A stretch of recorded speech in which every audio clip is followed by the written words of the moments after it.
பெண்களுக்கு பாதுகாப்பு இல்லை, போதை கலாச்சாரம் தமிழகத்தில் தலைவிரித்து ஆடுகிறது என முதல்வர் ஸ்டாலின் முன்னிலையில் பிரேமலதா பேசியது எதிர்க்கட்சிகளின் கேலி கிண்டலுக்கு ஆளாகியிருக்கு. எங்க பார்த்தாலும் பாலியல் வன்கொடுமை, போதை கலாச்சாரம் இருக்கு.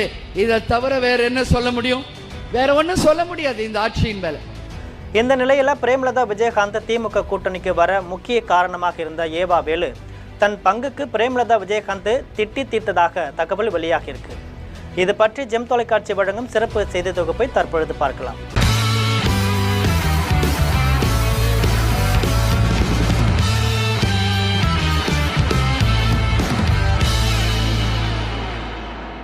அதிமுகவுடன் கூட்டணி சேர இருந்த பிரேமலதாவை 10 சீட்டு ஒரு மாநிலங்களவை உறுப்பினர் பதவி தருவதாக கூறி கூட்டணிக்கு அழைத்து வந்ததே ஏவா வேலுதான் என்பது குறிப்பிடத்தக்கது.